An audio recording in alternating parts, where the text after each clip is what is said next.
Dan saudara saat ini sudah bergabung bersama Kompas TV, Ibu Andriani Juwita, orang tua dari remaja yang mengembalikan jam tangan Richard Mille milik Ahmad Sahroni. Ibu Yani, selamat siang. Bu, bagaimana kronologi saat putra ibu menemukan jam tangan milik Sahroni? Selamat siang, Mas Imron. Terima kasih.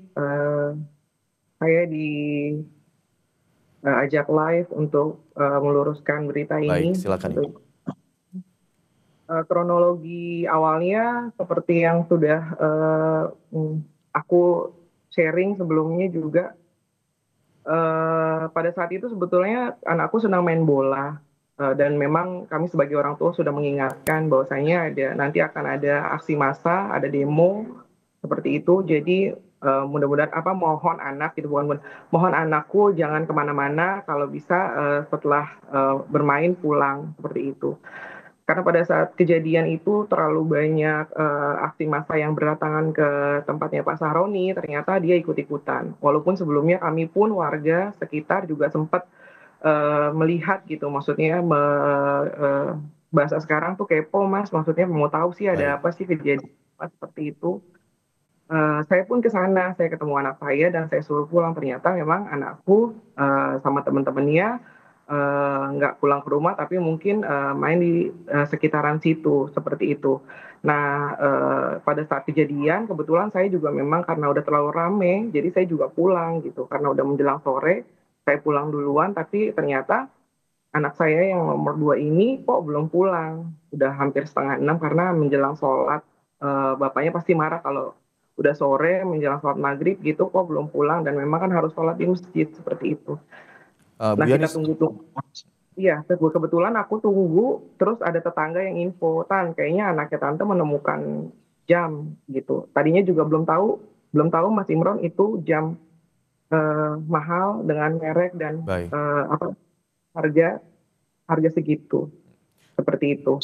Bu Yani, ini kan ada beberapa versi gitu ya. Ada yang bilang putra ibu menemukannya di rumah Sahroni, tapi ada juga yang bilang sebenarnya jam itu jatuh kemudian diambil begitu. Kalau pengakuan dari putra Bu Yani seperti apa, Bu?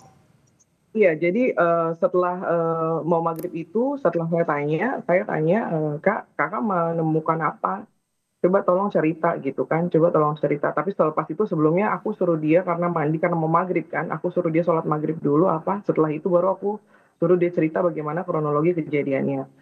Seceritanya dia ya Mas, maksudnya anak remaja pada Baik. umumnya, dia cerita, Bun, saya ke sana sama teman-teman lagi main apa setelah main bola gitu kan. Hanya asasnya memang ikut-ikutan gitu, ngelihat keramaian yang banyak, pengen tahu seperti apa, seperti pada umumnya anak-anak. Jadi pada saat itu dia cerita, karena yang bisa dilihat dari video juga yang beredar, Baik. banyak sekali warga kita akhirnya yang datang demo dan akhirnya terjadi penjarahan. Itu yang kita nggak habis pikir juga, pada saat itu akhirnya terjadi penjarahan dan banyak sekali, beberapa masa juga bisa dilihat dari video yang beredar ya Mas Imron, itu ngambil barangnya Pak Sahroni itu bukan satu atau dua barang saja gitu yang Baik. mereka dapat, bisa mereka ambil seperti itu kan. Nah kebetulan itu dia dia cerita waktu itu Bun, ada cowok gitu, bapak-bapak atau apa saya lupa juga, dia cerita, maksudnya dia bilang kronologinya kalau saya dia ngambil beberapa barang dan itu barang itu terjatuh dan dia ambil aja. Waktu itu dia menemukan tasbih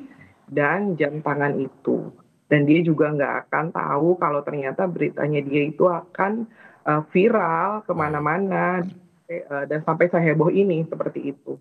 Ya, Bu Yuni, Karena ada sehingga hingga akhirnya dikembalikan itu setelah berapa lama, Bu? Dan alasannya apa sih, Bu, hingga akhirnya memutuskan untuk mengembalikan jam tersebut? setelah saya tahu anak saya menemukan jam itu, saya dapat notifikasi dari teman-teman kalau anak saya viral.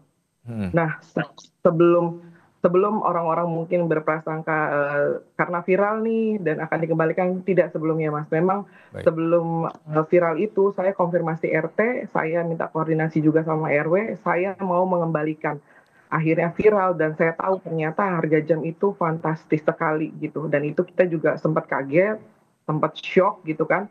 1 kali 24 jam jam itu ada di rumah kita pun kita nggak bisa tidur gitu, Iya, baik. karena kita ternyata itu bukan barang hak milik kita gitu kan, itu hak milik orang gitu. Jadi saya dijembatani Oke. juga sama Pak RT, Pak RW saya kebetulan bisa ketemu Pak Lurah, Pak Camat, dan dijembatani, tolong dijembatani Bapak perangkatnya, jadi biar warganya bisa ketemu Pak Imamuddin, kerabatnya Pak Saroni. Alhamdulillah ketemu Pak Imamuddin, silaturahmi ke rumah, alhamdulillah. Pada saat itu mungkin videonya sudah beredar di mana-mana. Jadi saya mengembalikan, saya juga minta maaf Pak Imamuddin, maaf sebelumnya. Karena anak saya hanya asasnya ikut-ikutan gitu, anak umur 14 tahun yang memang dia juga nggak nyangka gitu di notice ada bikin vlog gitu temennya atau teman-temannya mungkin saya juga nggak gitu kenal, buat lucu-lucuan, buat seseruan, ternyata itu di notice oleh semua orang, jam tangan itu ternyata harganya miliaran seperti berita yang beredar. Baik, berarti dari pengakuan putra Bu Yani sebenarnya ada orang lain yang membawa beberapa barang, kemudian jam tersebut jatuh dan ditemukan oleh putra Bu Yani begitu ya. Bu Yani, terima kasih banyak atas informasi yang Anda bagikan di program Kompas siang hari ini. Terima kasih Ibu Andriani Juwita. Selamat siang. Selamat siang Mas Imam.